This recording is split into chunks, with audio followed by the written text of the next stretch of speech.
예, 최종 정리 시간 수업 시작하도록 하겠습니다. 예, 이제 앞으로 한 달 남았는데, 한 달 동안에 이제 어떤 부분을 중점적으로 정리해야 될 것인가, 그리고, 한 번쯤은 최신 판례를 중심으로 그 정리해야 될 판례가 어떤 것인가, 이렇게 이제 정리해보는 시간인데, 1교시는 주로 이제 기출문제를 분석하고, 올해 특히 이제 봐야 될 부분을 좀 한번 정리하고요.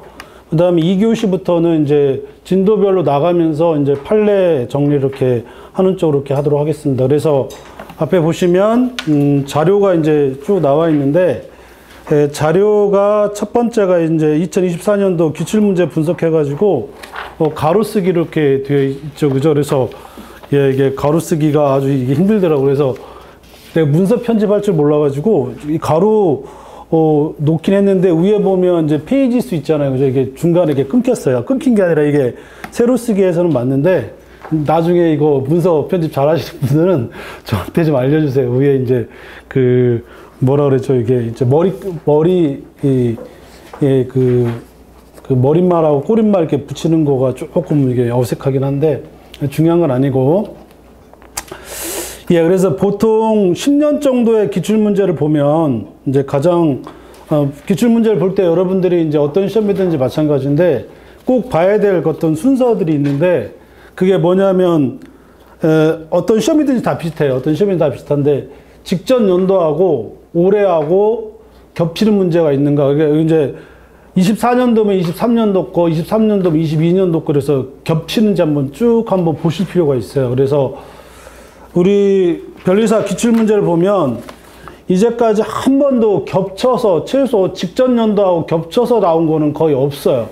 딱 한 번 정도가 있었다라고 볼 수 있는데, 이제 그게 그 중복재수 문제에 관련되어 있는 문제가 하나 정도 중복해서 나왔다라고 볼 수 있지만, 그래서 24년도 한번 보시면 작년에 이제 보신 분들도 꽤 있으니까 24년도에 보시면 적식과 적법, 소송 요건에 관한 문제에서 아주 예외적으로 전속적 관할 합의, 이제 관할 문제가 나왔어요. 그죠? 그리고 사물 관할과 신급 관할 문제가 이렇게 쭉 나와 있어요. 그래서 관할이 언제 나왔었냐면 2017년도에 나왔어요. 그죠? 2017년도니까 거의 7년 만에 한 번 정도 나왔어요. 가장 빈도수가 높은 거는 23년도에 법인의 대표자가 있고 20년도에 또 법인의 대표 문제가 나왔습니다. 그리고 나머지 이제 법인의 대표 문제가 그 전에는 안 나왔었는데, 그러니까 가면 갈수록 법인의 대표 문제가 굉장히 중요하다라고 하는 거를 알 수가 있고요. 가장 또 되게 재밌는 게 뭐냐면, 적식과 적법에서 보시면 당사자 문제가 거의 매년 나왔어요. 그러니까 23년도 법인의 대표자, 그다음 22년도 당사자 능력, 그 다음에 20년도 안 나왔고 20년도, 19년도 이렇게 나왔고 16년도, 그 다음에 나머지 그 전에 쭉 나와 있습니다. 그래서 최근 한 5년 동안 이렇게 분석을 해보면 당사자 문제는 거의 매년마다 나왔는데, 가장 중요하게 24년도에는 당사자 문제가 한 문제도 안 나왔다라고 하는 게, 그리고 그 24년도 맨 오른쪽에 보면 다수당사자 문제 있죠. 다수당사자 문제도 이제까지 안 나온 적이 거의 없어요. 그런데 24년도에 다수당사자 문제가 한 번도 안 나왔어요. 그러면 한번 비교해 봅시다. 그러면 20년도에 한번 볼게요. 20년도에 다수당사자 문제가 한 문제도 안 나왔죠. 그런데 21년도부터 연 3번 원래 나와야 돼요. 다수당사자 문제가 항상 나와야 되는데, 여기서 우리가 알아낼 수 있는 건 최소한 직전 연도에 다수당사자 문제가 안 나오면 그 다음에는 반드시 나왔다라고 하는 거는 확실하죠. 그죠? 그러니까 24년도에 다수당사자 문제가 안 나왔고, 더군다나 적법 요건 혹은 소송 요건에서 다수당사자 문제가 또 안 나왔기 때문에 올해 같은 경우에는 어떤 형태로든 다수당사자 문제가, 당사자 문제, 그러니까 1인에 의한 당사자 문제인지 다수당사자 문제인지, 그리고 1인에 의한 당사자 문제일 경우에는 대부분 이제 소송 요건적 의미에서 당사자 문제가 나올 수밖에 없어요. 그죠? 그러니까 올해는 반드시 당사자 문제는 어떤 형식으로 나온다. 그러면 우선 우리가 기출문제를 통해서 반드시 짚고 넘어가야 될 거는 딱 하나. 당사자 문제만큼은 반드시 짚고 넘어가야 되겠다. 이렇게 이제 정리할 수 있을 것 같아요. 그리고 이제 나머지 또 재밌는 게 뭐냐면 21년도에 보면 적법 요건 문제가 한 문제도 안 나왔어요. 그리고 18년도에도 한 문제도 안 나왔죠. 그죠? 되게 재밌는 게 적법 요건 논의가 안 나오고 나서 그 다음에 나오는 것들은 거의 또 당사자 문제밖에 없어요. 그러니까 올해 되게 재밌는 게 24년도에 나왔던 게 되게 재밌는 게 관할 문제가 17년도에 한번 나오고 그리고 나서 신규 관할 문제가 13년도에 나왔어요. 근데 2013년도에 나왔던 신급 관할과 이송 문제하고 올해 이송 문제, 신급 관할 이송 문제가 동일합니다. 찾아보신 분 아시겠지만, 그 10년 지나고 나서는 거의 안 본다는 얘기예요. 지금 24년도를 봤을 때, 24년도를 기준으로 했을 때 2014년도 이전 문제는 거의 출제자들이 지금 안 보고 있다. 왜냐하면, 만약에 봤다라고 한다면, 동일한 문제를 낼 리가 없죠. 그러니까, 출제자 입장에서는 10년 전 문제들은 출제하지 않은 걸로 지금 확인하고 있는 것 같아요. 그러니까 동일한 문제가 나왔고 뭐 그렇게 이제 생각하시면 될 것 같아요. 그래서 적식과 적법 요건에서 우리가 기출 문제를 봤을 때 이런 식으로 본다면 법원의 관할 문제는 나올 여지가 없다 이렇게 봐야 됩니다. 없다라고 보고 그러면 진도별로 한번 정리해 볼 때 유일하게 한번 짚고 넘어가야 될 거는 재판권하고 법원에서 재판권하고 법관에 대한 깊이 재척 정도만 한번 체크하고 넘어갈 필요가 있어요.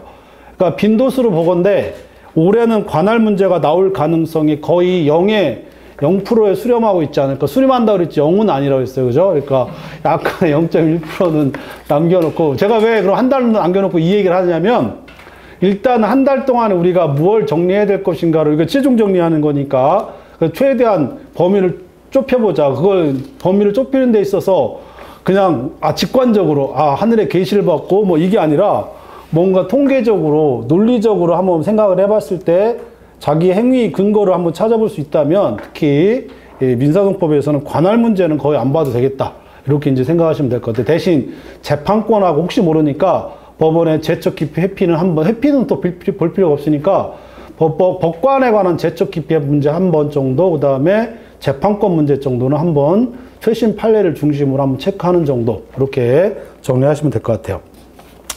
그러면 이제 나머지 이제 문제는 뭐냐면 적식과 적법 요건에서 이제 논의를 한다 그러면 잠시만요.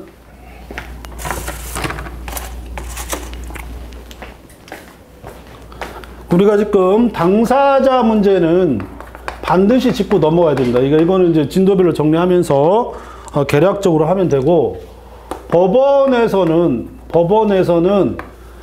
재판권 문제를 한번 짚고 넘어가야 되겠죠. 그죠? 그 다음에 법관 문제도 짚고 넘어가야 되는데 법관은 제가 GS 문제에서 가끔 제가 출제하는 정도의 문제만 보면 될 것 같고 거의 의미는 없을 것 같아요. 그러면 유일하게 한번 볼 수 있는 게 재판권인데 인적 범위 문제하고 그다음에 물적 범위 문제가 있잖아요. 근데 물적 범위를 우리가 국제 재판 관할이라고 한다면 이 부분이 또 이제 국제사법에서 개정이 됐어요.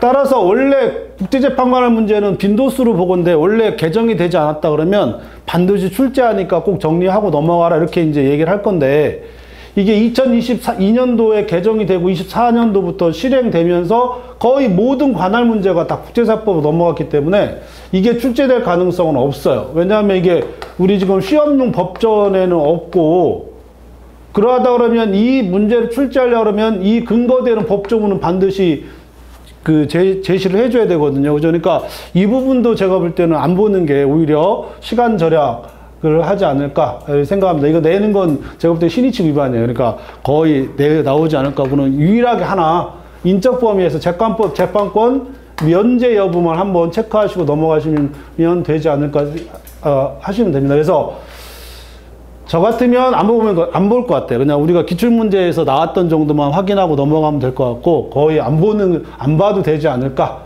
이런 정도 이렇게 하면 결국은 모든 거는 이제 당사자 문제로 갑니다. 대신 이걸 엄청 세게 이제 공부를 하셔야 되겠죠.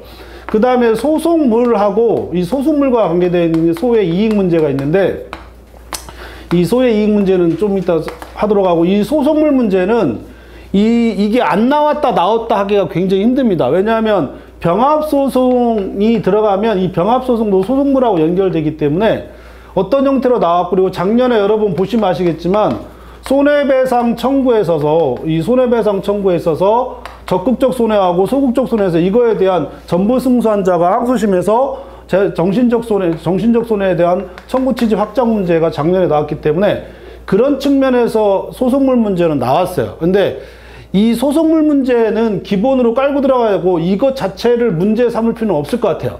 이 자체를 하나의 어떤 시험의 어떤 그 공부 내용이나 이런 거로 볼 필요는 없을 것 같고, 그냥 소속물이 나오면 기껏 나오는 게 손해배상 청구하고 일부 청구 정도만 시험에 나올 것이지, 나머지는 지금 소속물하고 연결될 건 없을 것 같아요. 그러니까 소속물 우리가 어떤 의미에서 그 소속 요건이나 혹은 시험용으로서 의미를 가질 필요는 없어요.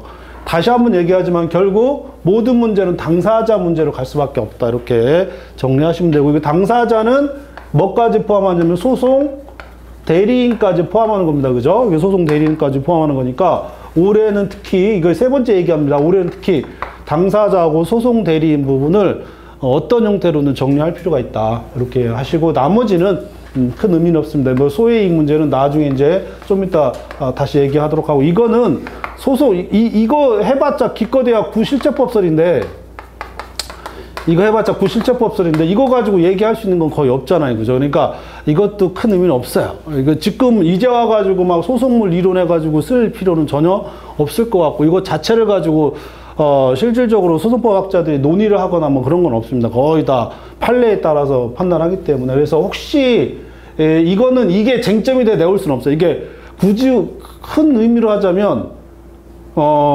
A, B, C 뭐 이거 A급, B급, C급 이렇게 도대체 나는 A급, B급, C급을 누가 하는지 모르지만 어떤 의미에서 이건 A급이에요.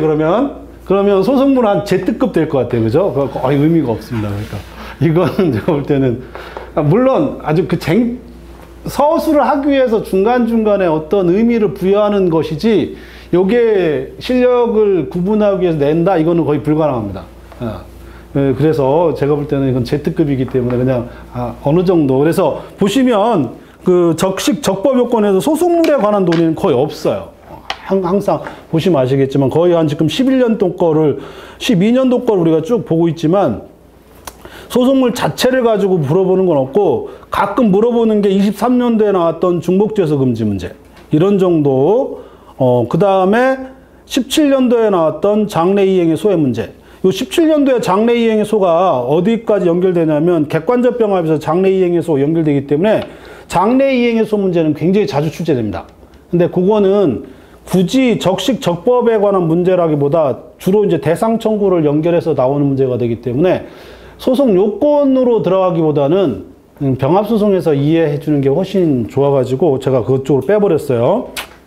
그래서 일단 적법 요건에서 우리가 한 번쯤은 짚고 넘어가야 될 건 딱 하나, 당사자하고 소송 대리인 문제 빼고는 특별하게 볼 게 없어요. 그리고 중복죄수 나오면 그건 고마운 일이죠. 중복죄수 나왔는데 못 풀었다, 그건 그냥 떨어져야 돼. 그거는 스스로가 겸허히 받아들여야지, 중복죄수 나왔는데 못 푼다는 건 말이 안 됩니다. 그죠? 그래서 논의가 의미가 없어요. 그죠? 그래서 법인의 대표자 문제하고 대리권 문제하고 그 다음에 당사자 문제는 제가 2교시에서 다시 한번 쭉 정리하는 쪽으로 이렇게 넘어가도록 하겠습니다. 나머지는 판례를 정리하면서 부족한 부분에 대해서는 같이 이제 얘기할 수 있도록 할게요. 그래서 첫 번째 적식과 적법에서는 딱 하나, 당사자와 소송 대리는 이렇게까지 얘기했으면, 그죠? 그러니까 한 달 중에 한 하루 정도는 마음 잡고 당사자하고 소송 대리 정리하셔야죠. 여러분들이 좀 이따 정리하도록 하고,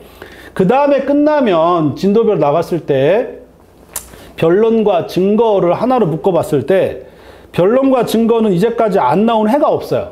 보시면 아시겠지만 어떤 형태로든 나옵니다. 우리가 중요시하는 적식 소송 요건이나 심지어 객관적 병합 다수 당사자 문제가 안 나온 해가 의외로 많은데 최소 변론과 증거는 안 나온 애가 없더라 라고 하는 것이고, 변론하고 증거에서 지금 5년 동안 보면 서증하고 자백은, 재판상 자백은 안 나온 해가 없어요. 근데 이게 이제 범위를 넓혀가지고 서증 전체, 자백 전체 하면 안 나온 적은 없다 이렇게 하지만 되게 재밌는 건 서증에서 논의해야 될 게 굉장히 많아요. 가장 재밌는 게 형증하고 실증 문제가 있는데 실증 문제는 이제까지 한 번도 안 나왔고 대부분이 다 형증 문제가 나왔어요. 우리 형증 문제가 나오면서 요 안에서 또 자백하고 연결되는 문제가 나오거나 그 다음에 서증 자체에서 논의하고는 공문서하고 사문서 문제, 그 다음에 여기서 이제 처분문서하고 보고문서도 있고, 그 다음에 하나가 부인과 부지 이런 것, 그러니까 여기서 그러니까 또 작년에 뭐가 나왔죠? 백지문서. 그래서 제가 수업 시간에 가끔 얘기하지만 이 서증에서는 막 스치면 통풍 얘기 엄청 하잖아요, 그죠? 그러니까 스치는 것마다 나와요. 스치는 것마다. 그래서 해마다 제가 기출 GS를 따질 때 직전 논대에서 안 나왔던 건 다 제하고. 그리고 여기에서 되게 재밌는 거는 일단 실증 문제가 굉장히 중요합니다. 왜냐하면 형증에서 실증으로 갈 때 이게 추정하는 거거든요, 그죠? 이게 이제 법률상 추정이냐 증거법칙적 추정이냐 할 때 증거법칙적 추정이 결국 사실상 추정이라는 뜻이에요. 요거에 대해서 법원이 인정하는 거에 있어서 합리적 근거가 있으면 뭐 이런 얘기 해가지고 요새 유행하고 있는 요런 정도. 그러니까 지금 일단 기출문제를 정리하면서 여튼 서증에서는 뭐 개별적인 게 다 나와요. 개별적인 게 다 나오고 작년에 백지문서가 나왔는데 되게 재밌는 게 백지문서의 보충권 문제가 나왔어요, 그죠? 백지문서의 보충권 문제가 나왔는데 이게 언제적 나왔던 거냐면 2014년도에 나왔어요. 2014년도 문제하고 2024년도 문제가 똑같아요. 거의 똑같습니다. 기출문제 보시면 아시겠지만 제가 그래서 아까도 얘기했지만 출제자들이 10년 전 건 거의 안 보는 것 같아요. 그러니까 10년이 지나고 나면 그건 새로운 문제다라고 보는 겁니다. 원래 그래서 만들면서 2015년도부터 원래 하려고 하다가 일부러 2014년도까지 같이 연결해가지고 보는 이유가 원래 올해 들어가면 24년도를 들어가면 2015년도까지만 보면 되잖아요. 왜냐면 10년이니까. 그러니까 이 사람들이 지금 출제위원 들어가면 반드시 기출문제 봅니다. 왜냐하면 처음 들어간 사람은 당연히 기출문제를 보고 그 다음에 두 번 정도 들어간 사람 보다 5년 정도에 되면 다시 이제 출제위원으로 위촉되거든요. 그러면 5년 정도 들어간 사람 지가 냈던 거 그때 보는 거니까 그러면 제가 생각해 볼 때 올해 들어간 사람도 다시 들어간 사람은 더더욱 5년 이상 건 볼 일이 없을 거고 올해 처음 기출문제 출제위원으로 들어가더라도 양심껏 문제를 출제하러 들어가는데 제가 교수들은 엄청 욕하는데 비교적 교수들이 출제위원 들어가면 비교적 그 권위를 가지면서 겸손해집니다. 그래가지고 최대한 자기가 내는 문제에 대한 프라이드가 있기 때문에 원래 그거 가지고 먹고 살기 때문에 그래서 문제 출제를 굉장히 좀 자기의 시그니처도 있지만 그리고 양심적이고 그리고 의미 있게 출제하려고 굉장히 노력을 해요. 그럼 우선 보는 게 뭐냐면 기출문제를 봅니다. 기출문제를 보는데 보통 한 5년 걸 봐요. 제가 아시는 대부분의 교수들은 다 5년 정도 이상은 다 안 본다고 하는 건데 몰라요. 우리 대부분이 그런데 통계를 내보면 10년 것 이상은 거의 안 보는 게 확실한 것 같아요. 그리고 지금 보시면 아시겠지만 2014년도에 나왔던 백지 보충 문서가 24년도에 나왔다라고 하는 거는 거의 10년 건 이상은 의미가 없다. 그리고 문제 똑같아요. 다시 한번 확인해 보시면 아시겠지만 그런 겁니다. 그러면 서증에 관한 2015년도에 나왔고요. 그 다음에 19년도, 20년도, 그 다음에 23년도, 24년도 계속 다 나왔어요.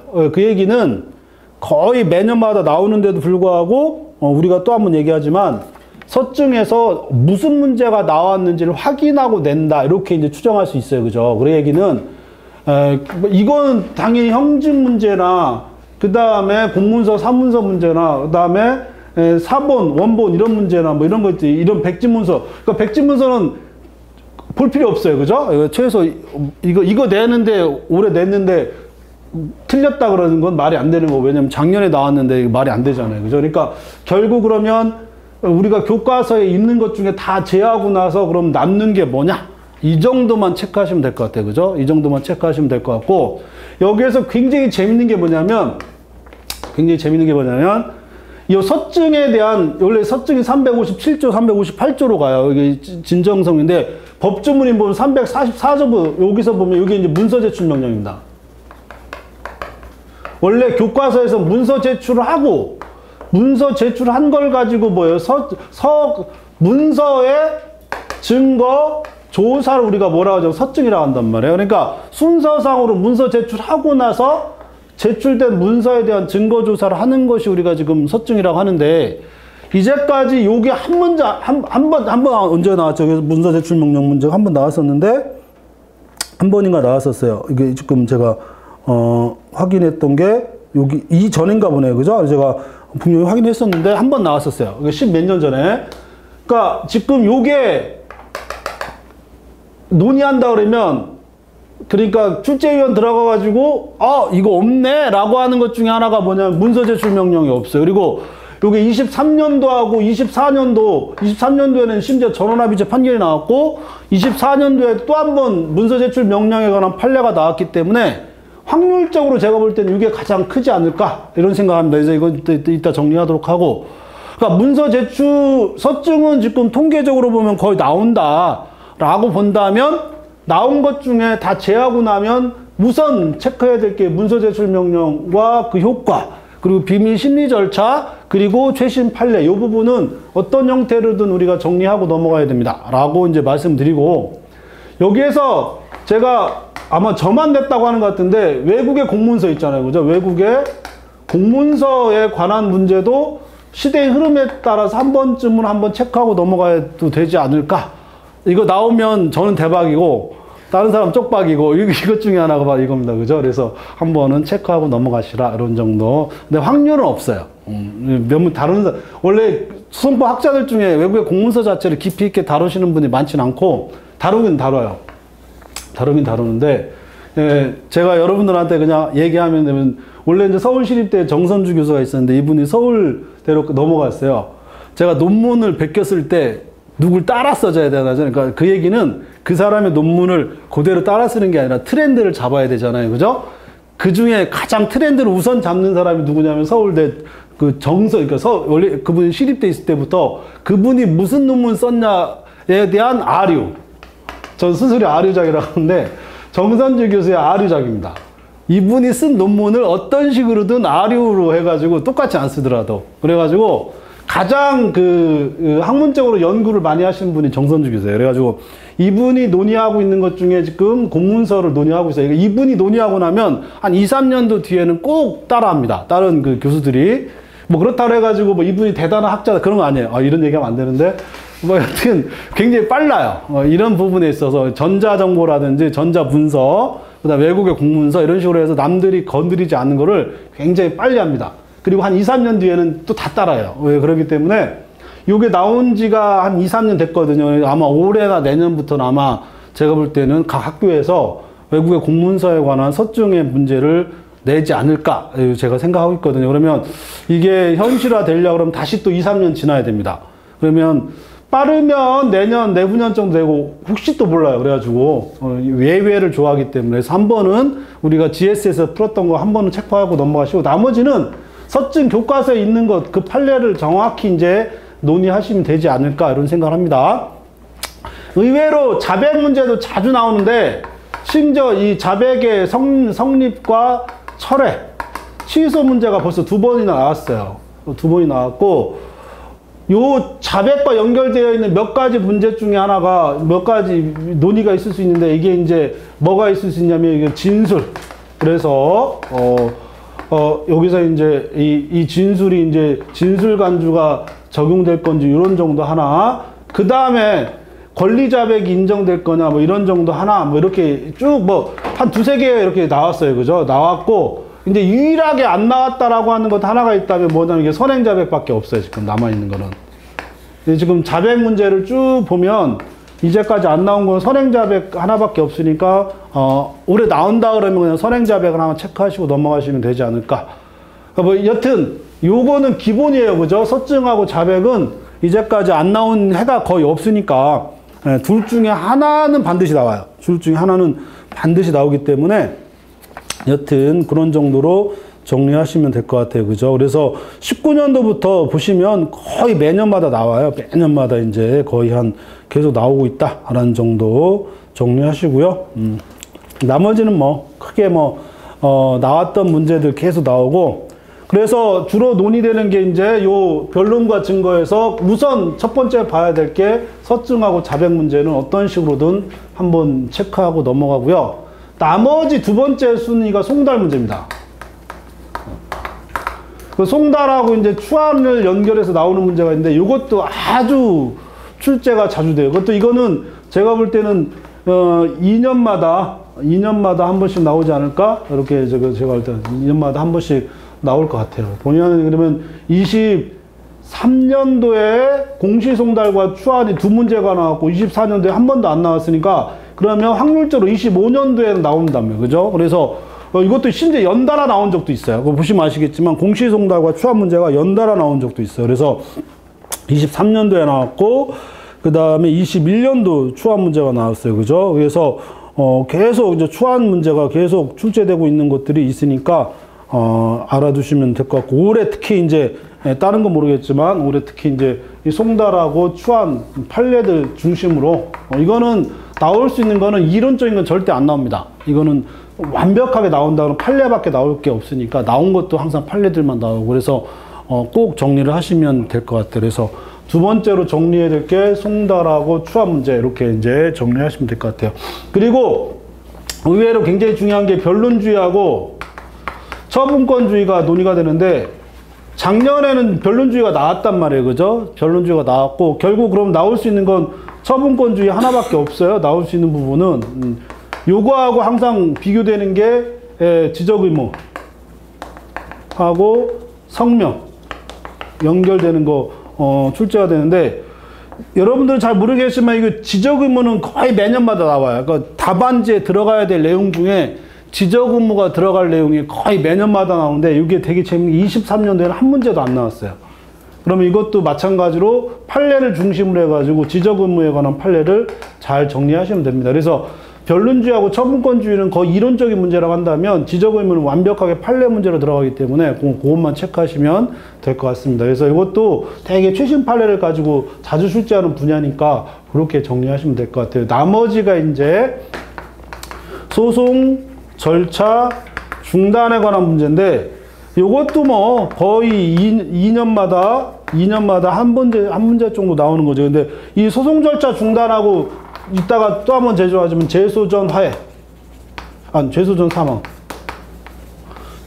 사망 문제가 같이 연결됩니다. 그래서 제가 여러분들한테 항상 설명하는 것 중에 하나가 재소전 사망하고 소송 중 사망은 한꺼번에 정리하라고 했어요. 그죠? 요 두 가지는 한꺼번에 정리하셔야지 요거를 따로 논의할 필요 없습니다. 근데 이 소송 중 사망 문제는 주로 이제 당사자 확정에서 연결되기 때문에 이게 여러분들이 어느 정도 실력을 측정할 수 있는 가장 일반적인 부분이 바로 이 부분이에요. 그래서 소송 중 사망하고 재소전 사망이 한꺼번에 정리가 된다라고 하면 내가 어느 정도 민사동법을 이해하고 있다, 이렇게 이제 자부하셔도 됩니다. 근데 요게 아직도 헷갈리고 있다 그러면 아직은 이제 좀 더 해야 된다, 이렇게 생각하시면 되고, 이제 그때는 한 60%의 실력과 나머지 40%의 운 가지고 합격하는 수밖에 없어요. 이게 정리가 되냐 안 되냐 가지고 그거는 이제 좀 이따 또 정리해 보도록 하겠습니다.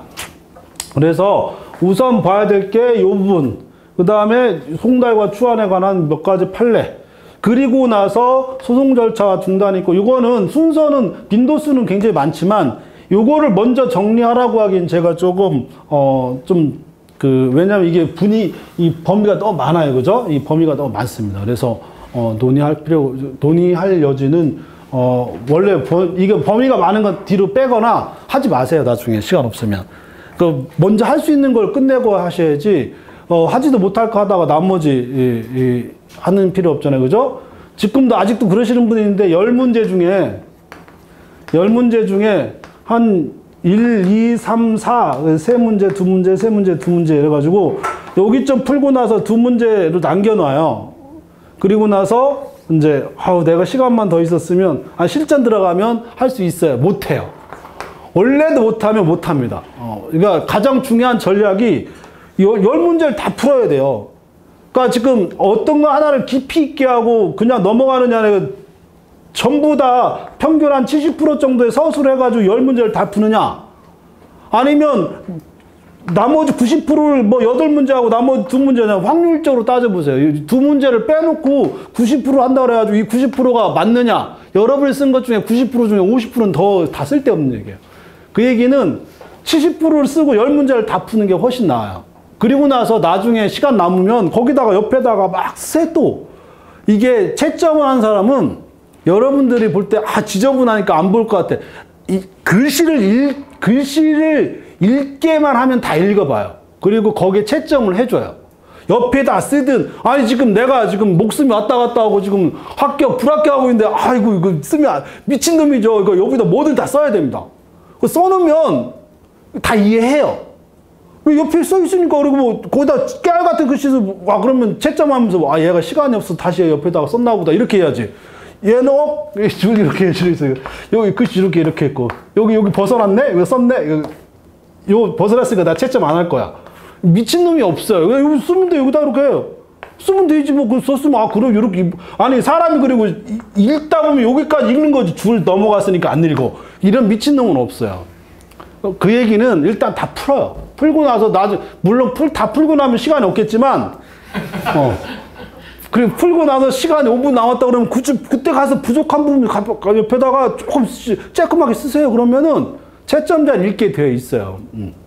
그게 되어 있습니다. 그래서 여러분 채점자로 생각해 보세요. 그 스터디가 되게 중요한 게 그런 겁니다. 그러니까 여러분 누구 걸 대신 내가 채점한다고 생각해 보시고 읽어보세요. 안 읽혀지나? 똑같은 거지. 사람이라는 게 다 똑같은 거지. 가장 안 좋은 거는 읽어도 무슨 얘기인지 모르는 거. 근데 독해가 안 되는 거. 이런 것들은 좀 문제가 있을 수 있는데 읽었다? 내용하고 같다 그러면 점수 줍니다. 일단 제가 무슨 얘기 하다가 여기가 나왔죠? 10문제 다 푸는 게 가장 중요한데 10문제 다 풀었을 때 그 서술을 어느 정도까지 할 거냐. 일단 120분 동안 10문제를 다 쓸 수 있을 정도는 서술해야죠. 그죠? 그거는 빨리 여러분들이 하셔야지. 계속. 그리고 봐봐요. 여러분들 지금 나하고 같이 GS 하는 사람들 한 번 여기까지 못 푼 사람은 계속 못 풀어요. 뭐 신기하잖아요. 그죠? 네, 그렇게 되어 있습니다. 그게 그렇게 되어 있어요. 빨리 풀어야 됩니다. 뭔 얘기 하다가, 요 얘기 하다. 이거는 나중에 보세요. 나중에 보고, 이건 해결이 안 돼요. 아마 여기 들어갔다가 아마 7월 19일까지 못 부른 사람도 있을 거예요. 요거 들어갔다. 이거 나중에 보고, 여기다가 소송 행위, 혹은 요거 소송상 합의. 요 소송행위하고 소송행위 중에 소송상 합의가 이제 포함돼서 얘기하는데, 이게 소송법에서는 굉장히 중요한데, 여기서 보면 알겠지만, 이제까지 시험에 나온 적이 없어요. 신기하지 않아요? 그죠? 맨날, 학교에서든 학원에서든 소송행위나 소송상 합의 혹은 소송의 형성권 문제는 굉장히 중요하다고 하는데, 이게 왜 안 나왔을까? 이런 거 한번 체크하실 필요가 있습니다. 이런 걸 알면, 나 같은 사람은 무조건 냅니다. 그러니까 여기서 하나 지금 변론과 증거에서 굉장히 의미 있는 것 중에 하나가 17년도에 소치하계약 한번 나왔죠. 그죠? 17년도에 소치하계약 한번 나오고 나서 거의 안 나왔어요. 그래서 저 같으면 소송상 합의나 18년 소송의 형성권 이후에 안 나왔던 소송 행위 문제를 한번 체크하고 넘어갈 것 같아요. 그래서 근데 이 부분은 아마 어느 정도 잘 정리가 됐죠. 그죠? 소송 행위 있다도 한번 정리하겠지만 이 소송 행위 문제 이것도 한번 정리하고 넘어가실 필요가 있다. 이렇게 하시면 될 것 같아요. 그래서 변론과 증거에서는 거의 의미가 없어요. 그죠? 그러니까 이 정도만 하면 되고, 증거법 들어가면 서증 빼고는 나머지 없어요. 그리고 서증 빼고 없는데, 서증에서 특히 이제 증거법에서 나중에 보면 증명책임 문제가 있을 수 있어요. 그죠? 근데 신기한 건, 제가 이게 안 중요하다는 게 아니라, 신기한 건 증명책임만 들어가면 아주 그냥 잘 쓰더라고요. 신기한 게, 이게 이해하기가 편한가 봐요. 굉장히 편한가 본데, 이거는 이따가 제가 판례하면서 다시 한번 언급을 할 건데, 이게 나오면 제가 볼 때는 변별력이 없지 않을까 이런 생각을 합니다. 그래서 요 정도. 그래서 이게 안 중요하다는 게 아니라, 이건 변별력이 없어서 저 같으면 굳이 안 될 것 같은데, 여튼 한번 고민을 해보시고 소송행위만큼은 정리하자, 이렇게 생각하시면 될 것 같아요. 그죠? 그래서 변론과 증거에서 확실한 거는 서증하고 자백은 거의 나온다. 근데 동일한 쟁점이 나온 적은 없다. 그 얘기는 서술과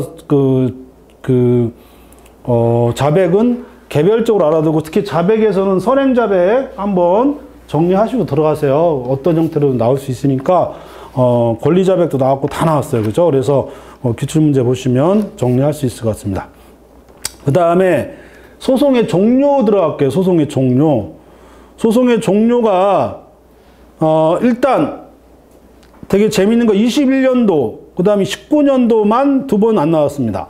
근데 우선 당사자 행위에 의한 소송의 종료 중에 제소금지가 2014년도에 나왔죠. 그죠? 제소금지가 2014년도에 나오고, 우리가 흔히 들어가면 소치하 문제는 자주 나오고, 소치하 들어가면 당연히 뭐가 나와야 돼요? 제소금지가 나와야 되는데 없어요. 그러면 우선 여러분한테 제가 말씀드리려는 거는, 야, 제소금지는 한번 나올 때가 됐네, 무조건 나와야 되겠네, 이런 생각이 들죠. 그죠? 그리고 매우 재밌는 건 제소금지에 관한 판례가 2020년도 넘어서면서 자주 출제되고 있습니다. 출제되는 게 자주 나오고 있어요.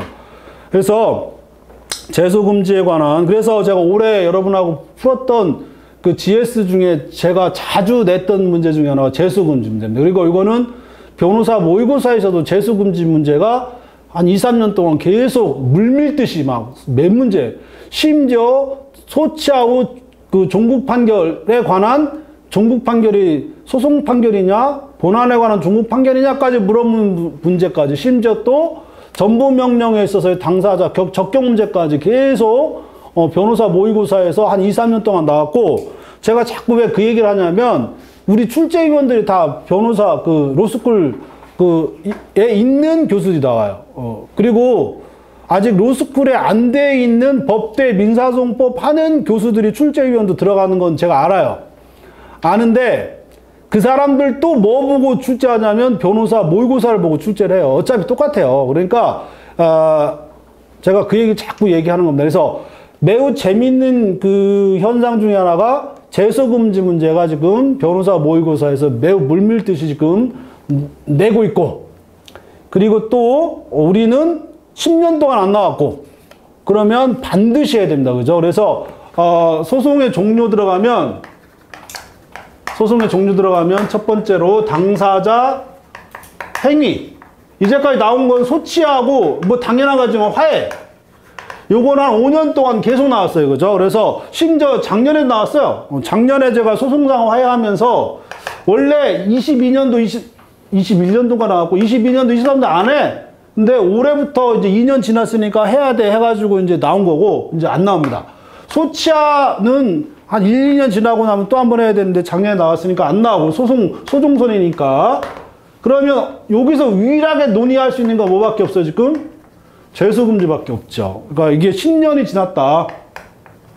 그러면 5년 것도 지금 볼까 말까 한 출제자들인데 10년이면 무조건 봐야 되겠죠. 그죠? 그리고 요거에 관한 기출문제 혹은 변호사 모의고사 문제, 이거 푸는 것 자체가 어려운 게 아니라 요 자체는 꼭 정리를 하시길 바라요. 그리고 아마 우리 교과서에 있는 정도의 문제면, 교과서란에 우리가 풀었던 GS나 사례집에 있는 정도의 문제면 충분한데, 이게 쉽지 않아요. 의외로 전분명령이라든지 예외적인 어떤 걸 허를 찔리기 위해서 내는 문제들이 있을 수 있어요. 그래서 그런 것들이 나오게 되면 한번 정리할 필요가 있습니다. 그래서 그런 것들만 한번 체크하시면 됩니다. 그래서 요거는 꼭 정리하자. 당연히 통계적으로 보면 나오잖아요. 그죠? 그래서 얘기할 거 없어요. 제소금지는 반드시 짚고 넘어가라. 이렇게 얘기할 수 있을 것 같아요. 화해는 보지 마세요. 우리는 소송상 화해랑 화해할 필요가 있어요. 그래서 화해는 볼 필요가 없고, 그러면 나머지 뭐예요? 결국 법원에 의한 판결 문제, 판결. 그래서 판결 들어가면 매우 재밌는 게 판결의 경정과 관련된 몇 가지 판례들이 있어요. 이건 나중에 한번 얘기하도록 하고, 결국 어디로 가냐면 기판력밖에 없습니다. 그죠?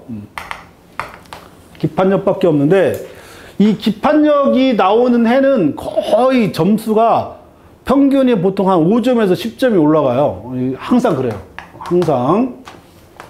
이유는 딱 하나입니다. 여하튼 기판력만 나오면 막 2장씩 써요. 아주 그냥. 아니, 여러분뿐만 아니라 대학에서도 보면은, 아니, 기판력에 무슨, 거의 막 귀신 들렸나 봐요. 막 아주 열심히 써요. 근데 문제는 이거 열심히 쓰다가 다른 그러니까 항상 하는 얘기지만 의 취지 이거는 안 써도 됩니다. 그 다음에 법원의 조치를 물어볼 때만 뭘 써야 돼요? 이거 본질을 써라. 꼭 얘기합니다. 그죠? 이거 본질 쓰고 결국 기판력을 물어보는 거는 결국 세 개 중에 하나입니다. 그래서 주, 객, 시. 예. 근데 대부분이 주관적 범위를 물어보는 건 뻔해요. 왜냐하면 전소 확정 판결하고 후소가 당사자가 틀리기 때문에 만약 전소하고 후소가 당사자가 동일하다 그러면 쓸 필요가 없어요. 이거 안 쓰면 좀 이상한 것 같아. 그러면 한마디.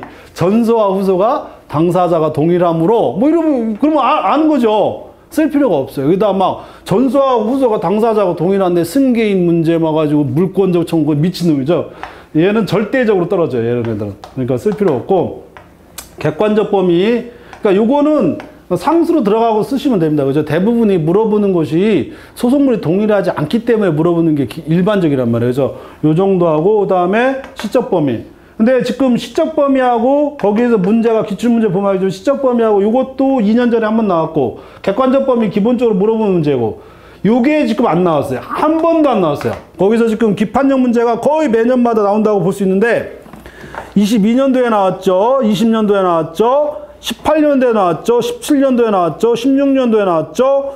그 다음에 15년도에 나왔죠. 이렇게 나왔습니다. 거의 나옵니다. 그런데 요 주관적 범위는 한 번도 안 나왔어요. 신기하지 않아요? 그죠? 우리가 그렇게 중요시하는 주관적 범위인데 판례는 자주 출제됩니다. 20년도, 21년도에도 근저당권 말소등기, 소유권 말소등기 청구 소송하고 근저당권 말소등기 청구 소송하고 이런 문제들이 쭉 있습니다. 그래서 요 판례와 어차피 이거 나오는 건 무조건 판례니까 그래서 요것과 관련된 것들은 한번 정리할 필요가 있고 논의할 필요가 있다. 더군다나 작년에 안 나왔어요. 그죠? 작년에 기판형 문제가 안 나왔기 때문에 올해는 또 나올 것 같다. 이런 정도로 특히 주관적 범위만큼은 반드시 정리하라 라고 하는 겁니다. 그 다음에 가끔 보면 객관적 범위 들어가면 객관적 범위 주문하고 이유에 관한 문제가 생기는데 요것도 한 번도 안 나왔어요. 요 이유에 관한 문제도 한 번도 안 나와요. 이른바 쟁점효 이론 있잖아요. 그죠? 요 쟁점효 이론도 한 번도 안 나와서 그래서 다른 건 모르겠지만 주관적 범위하고 쟁점효 이론 부분하고 연결해서 한번 정리하시면 되고 요 주문과 관련돼서 있잖아요. 여러분들이 논의하는 게 소속물 동일 그 다음에 선결관계 그 다음에 모순관계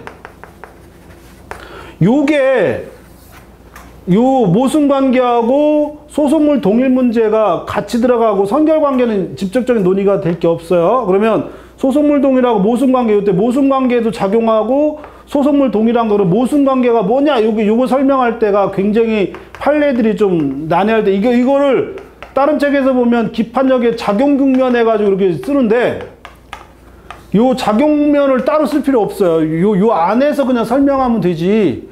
왜 기판력의 작용 국면 열심히 또 쓰고 또 객관적 범위 들어가고 도대체 어느 나라 답안지인지 모르겠어요. 이게 도대체 이해할 수가 없어요. 그러니까 그냥 객관적 범위 안에서 주문 소속물이 동일한 거냐 무슨 관계인 거냐만 따져주면 될 일이지. 왜 작용 국면은 따로 쓰고 객관적 범위 따로 쓰고 하는 거는 그건 이상한 답안지야. 이상한 어디 비슷한데 하여튼 이상한 답안지니까 그걸 쓸 필요 없습니다. 하여튼 잘 알아두시기 바랍니다. 그래서 그 주문 이거 잘 정리하세요. 그래서 뭐 시적 범위도 얼마든지 나올 수 있어요. 그죠? 시적 범위 얼마든지 나오는데 누가 그러는데 시적 범위 한정 승인? 원래 시적 범위 4가지가 있습니다. 그죠? 4가지가 뭐예요? 상계, 건매청, 그 다음에 상속, 협의 분할, 그 다음에 한정 승인. 그래가지고 상계하고 건매청 요 2가지는 민사소송법에서 꽤 의미 있게 논의할 수 있습니다. 특히 올해 같은 경우는 상계나 재상계항변 요것과 연결되어 있는 동시에 이행항변도 제가 중요하다라고 제가 수업 시간에 말씀드렸는데 요 부분들이 굉장히 유행하고 있어요. 이 부분이 시적 범위에서 특히 상계와 동시항변에 대한 기판력 작용 문제까지 연결하고 있기 때문에 굳이 하자라면 이건 A급입니다. 이건 A급이고 이거는 한번 나왔어요. 원래는 상속협의 분할은 변리사에서 나오면 안 돼요. 이건 Z 마이너스급 됩니다. 매트. 한정 승인은 급에 들어가면 안 돼요. 근데 이걸 어떤 미친놈이 A급이라고 하길래 걔가 패급이라고 그랬어요. 이거는 있을 수가 없어요. 아니, 한정 승인 하려고 하면 한정 승인의 효과를 설명해 줘야 되는데 한정 승인의 효과를 우리가 배운 적 있어요? 그죠? 말이 안 되는 겁니다, 이거. 이게 어떻게 A급이에요? 미친놈이 아니고는. 그래서 내가 패급이라고 그랬어요. 이거 할 필요 없어요. 그리고 한정 승인은 문제를 내기가 힘들어요. 그러니까 여러분들 항속협의 분할에 관한 2022년도 문제를 보시면 알겠지만 문제 자체가 형성하기가 굉장히 힘들어요. 내기가 굉장히 힘들고 이것 자체가 굉장히 어려웠어요. 그러니까 굳이 이거는 상속협의 분할이 실권되지 않는다. 뭐 이런 정도만 정리하면 될 일이지. 그럼 나오면 한정 승인, 거기다가 뭐라고 써놔야 돼? 한정 승인이라고 써놔야지. 그럼 한정 승인은 실권되지 않는다 빼놓고 여기도 마찬가지. 이 문제도 마찬가지예요. 상속협의 분할 실권되지 않는다. 한정 승인도 쓸 게 없는데 그러면 한정 승인이 뭔지를 설명해 줘야 되는데 이거 변리사들한테 아니 우리 지적 21세기에 지적재산 첨단에 관한 지금 AI 뭐 이 얘기하고 있는데 한정 승인했는지 그 가족 우리가 왜 얘기하고 있어요, 그죠? 이거는 변리사를 모독하는 이것도 할 필요가 없어요. 우리하고 뭔 상관이에요, 그죠? 지적재산권을 협의분할 할 수 있겠네요, 그죠? 이건 말이 안 되는 거고. 그렇지만 이거는 논의할 필요 없고, 그러면 결국 상계하고 건매청만 논의할 게 있고, 특히 상계와 연결된 재상계항변, 이것이 요새 유행하고 있는 문제고, 특히 동시항변도 제가 한번 정리하라고 줬어요, 그죠? 그러니까 동시항변도 한번 정리하실 필요가 있다. 그래서 요 정도 정리하시면 됩니다. 그래서 이걸 여러분들하고 같이 설명하는 이유는 지금 기판형 문제가 확률적으로는 반드시 나와야 되는, 올해 같은 경우에 반드시 나와야 됩니다, 그죠? 정리하시면 될 것 같아요. 왜냐하면 21년도에 한 문제도 안 나왔다가 22년도에 기판력이 두 문제 나왔고, 그 다음에 19년도에 한 문제도 안 나왔다가 20년도에 기판력이 또 뭐예요? 두 문제가 나왔고, 18년, 17년 뭐 얘기할 거 없고, 그렇죠? 그러면 이런 식으로 따진다 그러면 작년에 화해조서를 기판력이라고 그거 화해조서를 기판력이라고 막 어기고 그러면 안 돼요. 그런 사람 오래 못 살아요. 그럼 화해조서는 당사자 행위로 들어가는 거지. 그리고 어떻게 기판력으로 풀어요. 그죠? 말이 안 되는 거고. 그러면 기판력 자체를 한번 정리하실 필요가 있겠다. 이렇게 생각하시면 될 것 같아요. 그 다음에, 이제 상소로 갑시다. 상소. 그러니까 지금 정리되셨죠? 그죠? 그래서 재수금지하고 기판력 문제만큼은 꼭 정리하고 들어가야 되겠다. 이렇게 정리하시면 됩니다. 그 다음에 상소와 재심. 상소는 항소의 적법. 적법 들어가면 두 가지라고 했잖아요. 항소 기간 도가 문제하고, 그 다음에 항소 이익 문제. 그 다음에, 난 항소 문제가 나오면 이렇게 쉬울 수가 없다고 보거든요. 그래서 적법이 문제가 되면 본안에 관한 문제 있잖아요. 그죠? 그래서 본안에 관한 문제가 있는데, 여기서 또 하나 소송 판결이 올라왔을 때의 문제와 그 다음에 본안 판결이 올라왔을 때의 문제가 있잖아요. 그래서 본안 판결이 올라가면 2심 범위, 심판 범위. 그래서 불변금 문제. 이렇게 쭉 그대로 풀면 돼요. 그래서 요 순서대로 보면 작년에는 항소기간 안 나왔어요. 이것도 되게 중요합니다. 요 항소기간 문제는 추안하고 기필코 연결될 수밖에 없단 말이에요. 그러면 이것도 잘 봐봐요. 그러니까 이것도 거의 그 추안 항소 들어가는 거 2년에 한 번 나온다고 그랬으니까 이거 2년에 한 번 나오잖아요.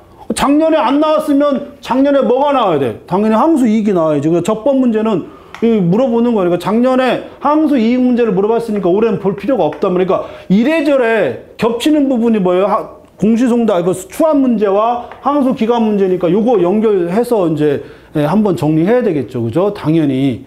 그래서 항소의 적법과 관련되어 있는 항소 기간 도가 문제. 이거 하려면 반드시 날짜가 정해져야 하는. 날짜. 그럼 우리 민사소송법에 날짜 나와 있는 건 소재기하고 송달. 그 얘기하고 항소기간 이런 거 다 연결되잖아요. 그죠? 그러니까 이렇게 정리하시면 되고, 나머지는 이제 항소 본안 들어가는데 되게 재밌는 거는 소송 판결과 관련되어 있는 사업의 18조가 굉장히 중요한 쟁점이고, 가끔 자주 프롬 타임 투 타임 해가지고 가끔 자주 나오는 것 중에 하나가 418조 단서 문제인데, 요게 한번 체크하고 넘어갈 필요가 있겠죠. 그죠? 나머지는 이제 항소의 일반적인 문제 있죠. 2심 범위하고 심판 범위 문제가. 요거는 특히 불변금 문제는 이제까지 안 나온 적이 한 번도 없어요. 한두 번도 없으니까 이거는 반드시 정리하시라 이렇게 얘기하겠죠. 그래서 보시면 항소와 재심에서 항소의 상계항변, 항소 이익, 항소 효력, 그 다음에 19부 항소의 재상계항변, 그 다음에 17년 항소의 적법 대상, 뭐 부대 항소 해가지고 쭉쭉 나와 있는데 일단 체크 하나만 합시다. 16년도에 부대 항소가 나오고 나서 부대 항소 얘기가 지금 한 번도 없어요. 그죠? 그러니까 부대 항소가 한 번쯤은 논의할 때쯤 됐겠다. 이런 정도. 그러면 항소심에서 두 가지 문제 있죠. 그죠? 부대 항소하고 항소 취하. 근데 항소 취하는 근래에 한번 나와가지고 결국 부대 항소가 어떤 식으로든 연결해서 한번 정리할 수 있겠네. 이렇게 이제 정리할 수 있을 것 같아요. 그죠? 항소심은 요 순서대로 풀면 됩니다. 그리고 요즘 특히 유행하는 문제가 항소심의 심판 형식. 항소심의 심판 형식 해가지고 항소심 주문을 어떻게 할 거냐. 요게 요즘 유행하는 문제다라고 제가 GS 시간에 얘기를 했어요. 그래서 요새 가끔 요거 물어봐요. 항소심에서 어떤 주문, 이게 선병하고도 연결돼서 가끔 나오기도 하고 몇 가지 이제 논의하는 겁니다. 그죠? 일단 항소심도 잘 보시면 안 나온 적이 없어요. 한 번도 없다. 항소 재심에서 한 번도 없다.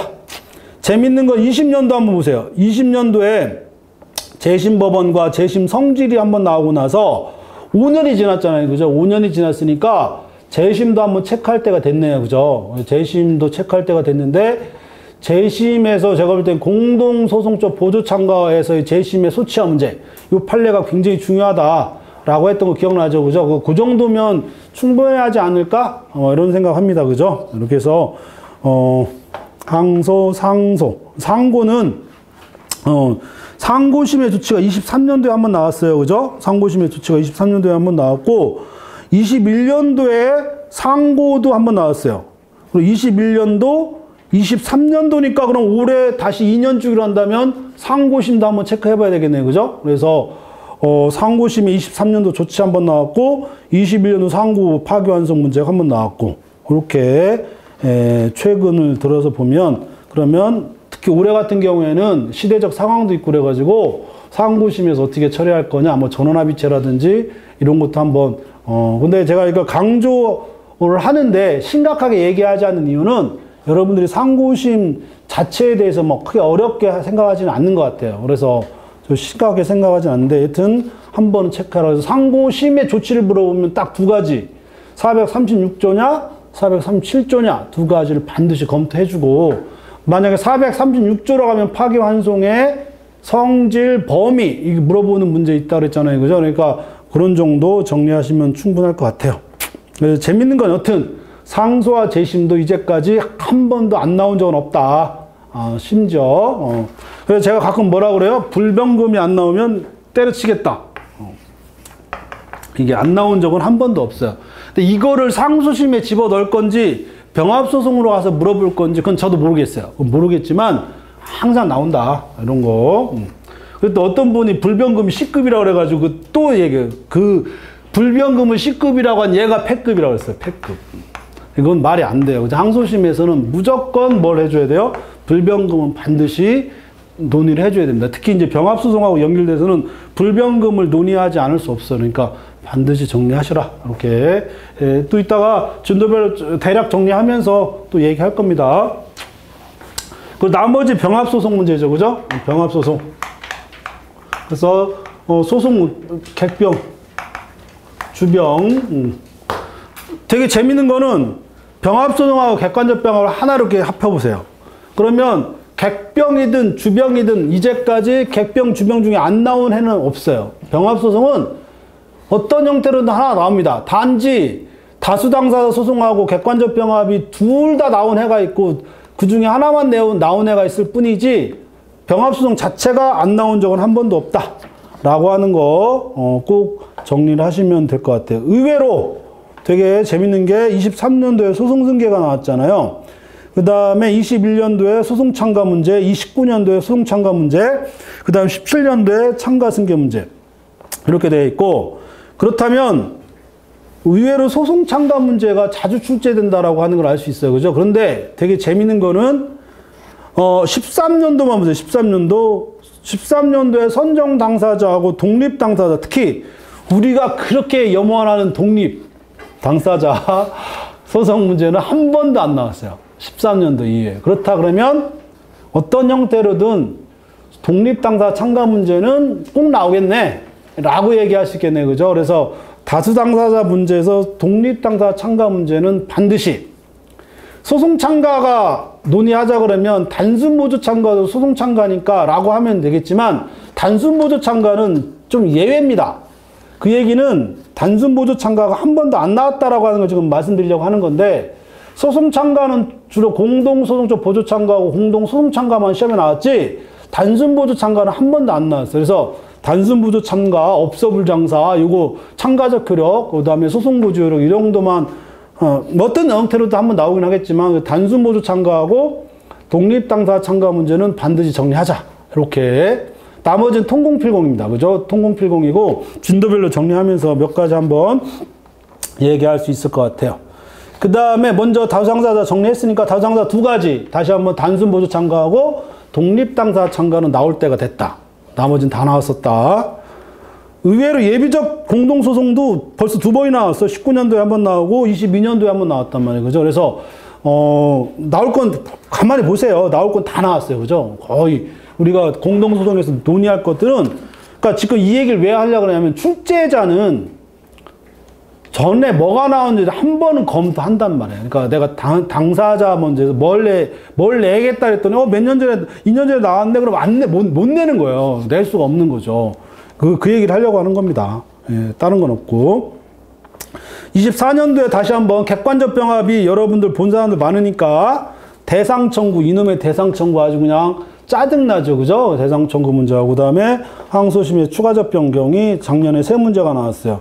그 얘기는 올해는 예병하고 선병은 낸다 그러면 예병, 선병을 우선 내야 되겠네요. 그죠? 우선 내고 대상 청구가 부예병이라고 한다면 결국은 뭐밖에 없어? 선병밖에 없네요. 그죠? 선병하고 나머지 아주 재밌는 거는 나머지 22년도에 반소 나왔죠. 17년도에 반소 나왔어요. 근데 어디에도 없는데 14년도에 한번 보세요. 14년도에 예비적 병합 선택적 교환적 변경. 저는 왠지 14년도가 다시 리마인드 뭐라 그러죠? 여튼 리부팅? 왠지 그걸 것 같아요. 그죠? 예비적 병합, 선택적 병합, 교환적 병합. 왜냐하면 교환적 변경이 10년 넘었잖아요. 10년이 넘었는데 근데 교환적 병이 중요하잖아요. 그죠? 반소도 이렇게 자주 출제되는데 결국 추가적 병합에서 논의되는 거 딱 두 가지밖에 없어요. 교환적 변경하고 반소 두 가지밖에 없는데 반소는 일이 자주 출제되었는데 교환적 변경은 왠지 서운하잖아요. 그죠? 그러면 출제자가 들어가면 교환적 변경이 나온 적이 없네 라고 당연히 생각할 수밖에 없을 것 같아요. 저번에 작년은 추가적 변경이 나왔기 때문에 교환적 변경에 관한 판례라든지 기본적인 이론 이런 것들을 한번 정리할 수밖에 없다. 그렇다 그러면 올해는 예비적 병합, 선택적 병합, 교환적 변경 이 세 가지. 그러면 결국 14년도가 그대로 꽂히잖아요. 그죠? 그래서 완전히 꽂히는 건 14년도 예비적 병합, 선택적 병합, 교환적 변경 병합이 어떤 문제가 있었는지 한번 검토하실 필요는 있을 것 같아요. 이때 14년도에 이 사람들 왜 이렇게 낼 수밖에 없냐? 일단 기본적으로 13년도에 예비적 객관적 병합이 한 문제도 안 나왔단 말이에요. 그러니까 일단 심리적으로 뭐예요? 낼 게 많다는 게 있고 더군다나 그렇다 보니까 예비적, 선택적 당연히 나와야 되고 거기다가 추가적 변경으로 교환적 변경이 나왔듯이 올해 같은 경우에 만약에 안 나올 가능성도 있지만 나온다 그러면 예병, 선병, 특히 선병하고 뭐가 교환적 변경이 나올 가능성이 매우 크다. 이렇게 보는 겁니다. 그래서 여러분들한테 얘기하려고 하는 건 딱 하나입니다. 기출문제 분석하면서 하는 거는 딱 하나예요. 출제자들이 아무 생각 없이 내는 것 같지만 잘 보세요. 겹치는 문제 없죠? 그리고 전에 냈던 거 그러니까 최소 2, 3년 동안 안 냈던 거 또 내고 있죠? 이렇게 되는 겁니다. 그러니까 그런 걸 우리가 한번 고민을 해봤을 때 최소한 2, 30분 정도는 우리가 한번 기출문제를 통해서 어떻게 정리를 한번 해봐야 되겠다라고 하는 거는 충분히 정리할 실익이 있잖아요. 그죠? 그런 게 있을 것 같아요. 그래서 이 시간 1교시는 그런 정도 해가지고 앞으로 한 달 동안 정리해야 될 내용이 뭐다라고 하는 걸 우리가 한번 정리할 필요가 있어요. 그렇게 정리합시다. 2교시에는 진도별로 나가면서 판례까지 한번 정리해 보도록 하겠습니다.